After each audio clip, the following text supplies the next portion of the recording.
What's happening, everybody? PCA 2026. Erik Calviño with Ed Reed. What's going on, brother? What's up, E? How you doing, man?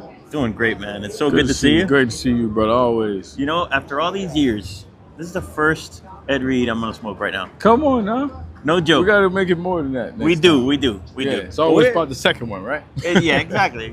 But dude, congrats on all your success. Thank you. Right. Tell us about where we are in the cigars, like in the cigar company's lifespan. Where are we? Because I think a lot of people, when they first heard that you were going to come out with a cigar, wanted to know where can I get it? What's happening? So you've been taking your time. Yes, we have. And it's a good thing, right? Sometimes people rush into it. Sometimes get it all over the place, and they can't support those accounts. Yes. So I like that you've taken your time. But so if people ask, where can you get an Ed Reed cigar right now? You can get it just about anywhere online, right? Online fine ass cigars could ship anywhere in the country, in the world. We're in Maryland mainly because that's where I launched the cigar. Yeah. That's where my distributor is right there in Virginia, Stolen Throne, who helps us out.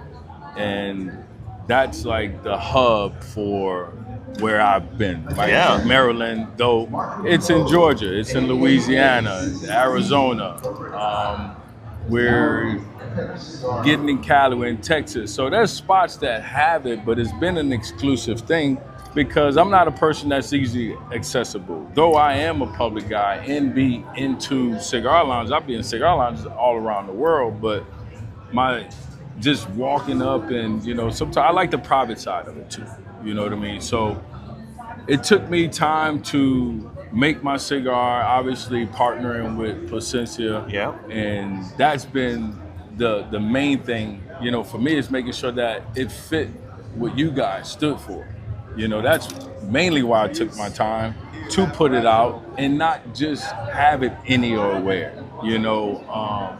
But now that people have enjoyed the cigar, I've gotten a bunch of great feedback from it. We're doing really well in sales. Yes, it's time to get it out more. Now it's time to get it in more shops because people have been asking for it, but they can't get it at fineashcigar.com and anybody, we can ship it anywhere. And so when you were really involved in the blending of this. Yes. It wasn't like a lot of times a celebrity cigar is just, a guy says, oh, medium bodied cigar, blah, blah, blah, and then they get a cigar and they slap a label on it and it's done. It wasn't like that with you. You took a long time. It was very well thought out. Yes. So what were you looking for in that blend? How was it that you got to the point of, all right, that's the one? Because you tasted a bunch of them. Yes, and that was the process, just being around the PCA before I even thought about making a cigar, being in cigar lounges, smoking Alma Forte, smoking Padron, smoking Arturo Fuente, some of my favorite cigars, and choosing some of the notes of what I feel are coming from there that I enjoy, that I think people would enjoy smoking, and then seeing just the connection between people in cigar lounges. I mean, from the janitor to the billionaire, and those guys seeing eye to eye. I'm sitting there watching this type of thing. It's I got to make a cigar, not just for, celebrities and being a celebrity, because that was a thing, being in a box, but it was for people, it's for smokers, for people to connect. That was what I was looking for in the notes. I was looking for good vibes. I was going to put patience into that because that's what I've done throughout my career. It takes patience to win a championship. Yeah. It takes time. It takes the right people. It was a partnership. Meeting Javier in Georgia, spending time with him, and him educating me before I actually thought to go and make the cigars, go visit factories. Then come back to me. And then you'll figure out whether or not you want to even partner with us.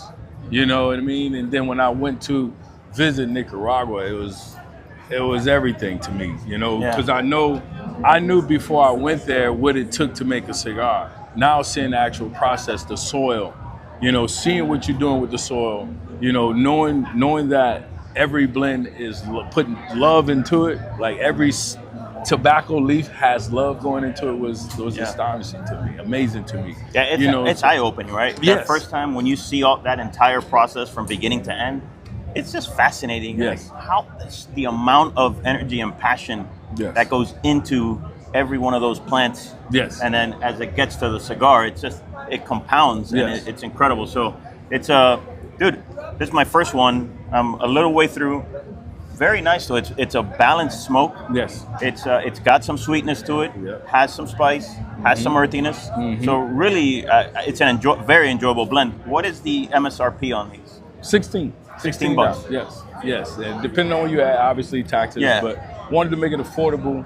Didn't want to put no tax on it because of my name or anything like that. Just because I'm a so-called celebrity, Ed Reed. No, that's not why I made a cigar. I didn't make a cigar as Ed Reed, a football player. I made a cigar as Ed Reed, cigar guy. Yeah. You know what I mean? So I love that. It was thinking outside the box and not putting myself in that celebrity box that everybody was talking about with the guys, you know, and just put your name on a cigar. But since you didn't ask me to put my name on a cigar that was already blended, they sat there with each churro and said, you smoke these and you tell us what you love. And I remember going through that process and taking the churros. I love that process. Yeah. I love going through one by one and having the two, taking the notes, knowing what I love, having the blend, taking off the wrapper because I didn't like the first wrapper, putting that on to the another wrapper on it, changing the complexion of it, and saying I love that cigar. And now having two blends. So I have Lady Lagniappe, which is the lighter blend, and we have the ER Fine Cigar, you know, which is different. So this is actually Lady Lagniappe. This is actually my second cigar, you know. So that which was the first. I remember, it was a darker wrapper. Exactly. So I was surprised when you gave it to him. I was like, wait, I thought it was a darker wrapper. Maybe he changed it. I didn't know. Yeah. So that one there is the one we want to release, and seeing what you think of it. Yeah. You know what I mean? And obviously you enjoyed it. This is the first part of the flight, I like to say. You know, I like to say the cigar. We're early in the takeoff. Yeah, exactly. You know how a takeoff could be at times. You know what I mean? Sometimes a little rocky. It has a little, you know, a little give to it. You know, most people are a little shaky on that takeoff. You're doing your praying and making sure that everything gets you up and safe and down and safe, right? That's the takeoff, right? Yeah. That's good that stuff, first bro. part of it. Good stuff. Well, congrats on all your success, man. Thank you. You know, we love you. Love you too, bro. All right, be good. Yes. All right, guys, there you go. Ed Reed, later.